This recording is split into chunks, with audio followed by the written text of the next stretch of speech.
दिल्ली का कैसा हो गया है हाल, क्या कर रहे मुख्यमंत्री केजरीवाल। केजरीवाल तो है जेल, केजरीवाल जी तो है जेल और संजय सिंह आते हैं वेल। उस कोचिंग सेंटर को परमिशन का कोई प्रावधान है क्या? कोचिंग सेंटर को परमिशन देने की आवश्यकता है, लेकिन उसमें 35 लोग बच गए, मतलब उसमें से। लेकिन इसी तरह हादसे होते रहेंगे तो हमारा क्या होगा, देश काल का क्या होगा, बच्चों का भविष्य क्या होगा। उपसभापति महोदय, जो दिल्ली में घटना घटी है ये बहुत बड़ी दुर्भाग्यपूर्ण है। जो 3 बच्चों की मौत हुई है, अपने माँ बाप को छोड़कर दिल्ली में आए हुए बच्चों की मृत्यु हुई है, इसके लिए कौन जिम्मेदार है? मुझे लगता है कि दिल्ली का कैसा हो गया है हाल, दिल्ली का कैसा हो गया है हाल, क्या कर रहे मुख्यमंत्री केजरीवाल। केजरीवाल तो है जेल, केजरीवाल जी तो है जेल और संजय सिंह आते हैं वेल। इतना काम करने से नहीं चलेगा। मुझे लगता है कि इस विषय पर राजनीति की आवश्यकता नहीं है। हमारे महाराष्ट्र के 5000 से ज़्यादा बच्चे हर साल इधर आते हैं। देश से लाखों की संख्या में बच्चे इधर आते हैं।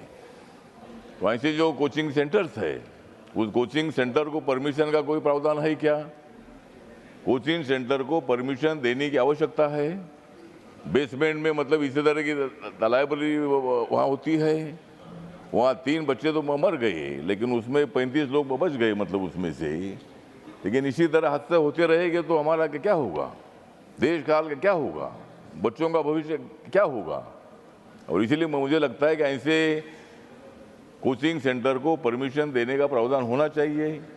हमारे एचआरडी मिनिस्ट्री के माध्यम से हो या स्टेट गवर्नमेंट के माध्यम से हो, लेकिन इसी तरह बच्चों के बारे में हादसा होना अच्छी बात नहीं है। इसलिए मैं इतना ही बताना चाहता हूं कि जो ड्रेनेज सिस्टम है, या पानी एकदम अचानक आता है। मैं मुंबई में रहता हूँ, बांद्रा में। माननीय उद्धव ठाकरे जी भी यहाँ हमारे राव जी बैठे हैं। बांद्रा में मैं जहाँ रहता हूँ वहाँ भी इतना पानी आ गया, ये मेरी गाड़ी पानी में मतलब घूमने लगी। और अभी मेरी गाड़ी 3 महीना में उधर गैरेज में है। तो मतलब मुंबई का भी ऐसा हाल है, दिल्ली का भी ऐसा हाल है। तो इसी तरह ड्रेनेज सिस्टम को, मतलब अगर एकदम अचानक बारिश आती है, हमारे महाराष्ट्र की तो हालत ऐसी है कि गांव-गांव में पानी घुस गया है। इसीलिए बाबा साहब अम्बेडकर जी ने नदी जोड़ने का प्रोग्राम भी पहले बताया था कि ज़्यादा पानी आएगा तो जहाँ कम पानी है वहाँ वो पानी जाना चाहिए, और वहाँ पूर्व की परिस्थिति निर्माण नहीं होनी चाहिए। उधर भी ध्यान देने की आवश्यकता है।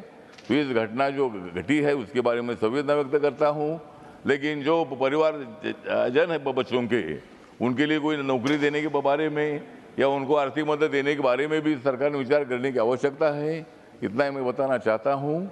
और 3 बच्चों को मैं आदरांजलि अर्पित करते हुए उनके फैमिली के दुख में मेरी जो रिपब्लिकन पार्टी है, रिपब्लिकन पार्टी ऑफ इंडिया की तरफ से हम उनके दुख में शामिल होते हैं। इतना ही बोलकर मैं मेरे 2 शब्द खत्म करता हूँ। जय भीम, जय भारत।